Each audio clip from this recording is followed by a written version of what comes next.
नमस्कार, आप देख रहे हैं मीडिया दर्शन और मैं हूं मीर जलालुद्दीन। अभी जिस जगह पे मौजूद हैं हम है ये मोहनिया थाना के अंतर्गत बिलौड़ी गांव। और बिलौड़ी गांव में एक सुबह एक घटना घटी है जो अपने हम दर्शकों को दिखाना चाहेंगे कि कोई भी गरीब आदमी जब कोई रोजगार करता है तो उससे बड़ी उम्मीदें रहती हैं कि जब ये रोजगार बढ़ेगा तो दो पैसे की आमद होगी। चूंकि जिस तरह से अभी देश की हालात चल रही है, लोग रोजगार नया रोजगार चूज कर रहे हैं और उसके पीछे जो है जो भी रखा खा पूंजी है वो लगाकर कुछ सरकार से मदद ले रहे हैं, कुछ रखा हुआ पूंजी लगाकर पैसा बढ़ाने की कोशिश करते हैं जिससे उनका दाल रोटी चलेगा।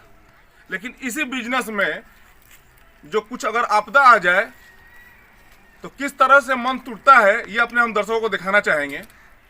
बिलौड़ी गांव में आज सुबह एक पोल्ट्री फार्म में आग लग गया, जिससे काफी सारा उसमें पोल्ट्री फार्म में जो मुर्गी के बच्चे थे, मुर्गी थी, उनको अनाज रखा हुआ था, वो जल के राख हो गया। अब ये आग लगी है या लगाई गई है ये तो जांच का विषय है, जो पुलिस प्रशासन आएगी उसको जांच करेगी। लेकिन इस कार्रवाई में इस तरह से जो आपदा घटी है उसमें कितना नुकसान हुआ है उस व्यापारी से हम बात करने की कोशिश करेंगे कि आखिर ये घटना कितने बजे घटी है और कैसे घटी है, पूरी जानकारी हम लेने की कोशिश करते हैं। क्या नाम हुआ आपका? राजगिरी प्रजापति। राजगिरी प्रजापति, ये आपका पोल्ट्री फार्म है? जी। हाँ जी। कितना बजे आग लगा है, कैसे लगा? लगभग हम 12 बजे 11 बजे तक यहाँ हम लोग बैठे हुए थे। 12 बजे के लमसम में हम लोग को नींद लगी। नींद लगने के बाद में हम लोग अचानक आँख खुला तो देख रहे हैं तो आग लगी हुई है। आग लगी हुई है। तो इसमें क्या पोल्ट्री फार्म में मुर्गी का बच्चा आप छोड़े हुए थे? कितना बच्चा रहा होगा? 2000 बच्चे थे, क्योंकि 1200 रंगीन बच्चे थे और 800 सादे बच्चे थे। तो कितना वजन क्या, मतलब क्या साइज के हो गए? वजन 1.25 किलो 1.5 किलो, मतलब निकालने के करीब हो गए थे? निकालने के करीब हो गए।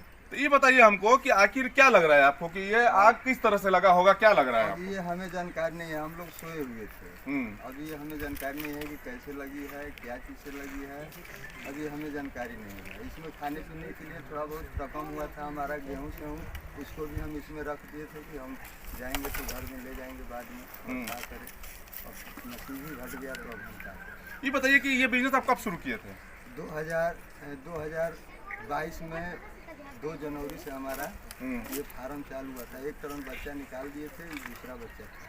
तो ये बताइए जमीन क्या आपकी अपनी है? अपनी निजी जमीन। तो सरकार से कुछ मदद लेके इसको चलाए थे या आप किस तरह से किए थे? हम किसी तरह मजदूरी करके इधर उधर पैसा 2 पैसा बचा कर बाल बच्चों को इसी तरह पढ़ा लिखा हमने इसको बनवाया।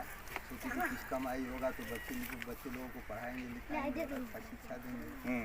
मगर मजदूरी घट गई कि क्या नुकसान हुआ हो, क्या लग रहा है? कितना पूंजी लगा दिए थे? हम इसमें लगा दिए थे 5-6 लाख रुपए की रकम, जितना था गाँव सब मिलाकर हमारा 5-6 लाख रुपया लग गया है। हम कहेंगे कि सरकार हमें कुछ मदद करे।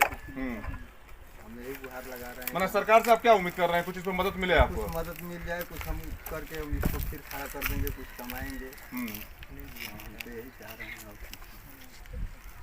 यही चाह रहे हैं। और क्या आप इस पर आवेदन पुलिस को दिए हैं, थाना को चाहे सीओ साहब को? दिए नहीं है, अब देने का विचार बन गया, अब जा रहे हैं देने के लिए। उनसे क्या मांग करिएगा आप? मांग करेंगे कि सर किसी तरह हमें खड़ा कर दीजिए, सरकार से मदद दिलवा दीजिए। सरकार से मदद दिला दीजिए। देखिए किस तरह से वो कलप रहे हैं, कहने का मतलब साफ साफ दिखाई दे रहा है कि जब किसी गरीब आदमी का 4-5 लाख रुपए का नुकसान होता है तो उनके दिल पर क्या बीतती है। ये आप जब बात इनसे हो रही थी तो इनकी आंख भर आया है। इनको तकलीफ का अंदाजा जब लगाया जा सकता है कि किस तरह से उनके दिल पर तकलीफ हुई है। 4 से 5 लाख रुपया एक गरीब आदमी के लिए बहुत बड़ी रकम होती है। और जब पोल्ट्री फार्म में इस तरह से नुकसान होता है तो इसको भरपाई करने के लिए सरकार को ध्यान देना चाहिए। हमारे साथ ग्रामीण भी हैं, इनसे जानने की कोशिश कर रहे हैं। क्या लग रहा है आपको, कितना किस तरह से आग लगा होगा? आग लगा है, भोर में लगा है, लोग पूरे थे सर, भोर में लगा है आग। फोन लगा दिया। इनका गेहूं है कम से कम 10 क्विंटल से, गेहूं भी 15 क्विंटल का है। गेहूं भी जल गया है? गेहूं भी जल गया है, बोरा में कसा था, गेहूं भी जल गया है। आकर स्पॉट पर प्रशासन देख ले। और उसमें बच्चा भी 2000 है, 1.5 किलो का, वो भी जल गया। ये कर्जा महाजन लेकर इसको किसी तरह खड़ा किए थे, लोन लेने के लिए कोशिश कर रहे थे, लोन इनको नहीं मिला। हमसे बात किए, हम कहीं किसी तरह कर्जा गुलाम लेकर अपना किसी तरह पालन पोषण कर बनाया। हमको बुलाया, देखे भी यहाँ कहें कि बहुत बढ़िया मतलब पूरा विधिवत ये किए हुए थे, लेकिन जो है ये शुरुआत में ही इस तरह से जो है आपदा घट गई थी। आपदा घट गई। हाँ। अभी लाचार हो गए, इनके पास कोई और वस्तु नहीं है कि ये फिर खड़ा हो सके। सरकार इसको खड़ा करे, मदद करे।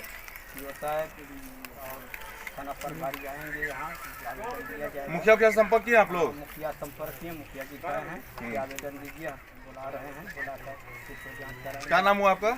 हमारा मोहम्मद नाजिर अंसारी। देखिए, ये मोहम्मद नाजिर अंसारी थे और ये प्रजापति थे। किस तरह से भारत में अभी जो है एकता अनेकता की जो बात की जाती है, अभी खूबसूरत भारत का यही तस्वीर है कि अगर एक भाई का तकलीफ होता है, अगर नुकसान होता है तो मुस्लिम भाई भी खड़े होते हैं, और हिंदू भाई का खराब होता है तो मुस्लिम भाई।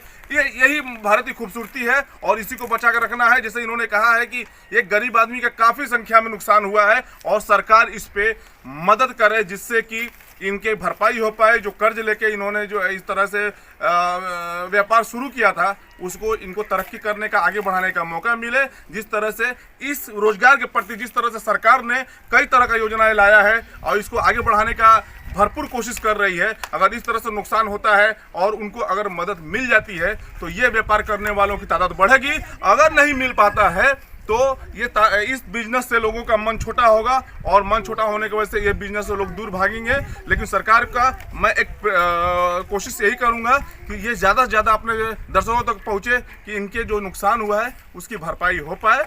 और इसी तरह से अपडेट देखने के लिए बने रहिए मीडिया दर्शन के साथ। मैं हूं जलालुद्दीन।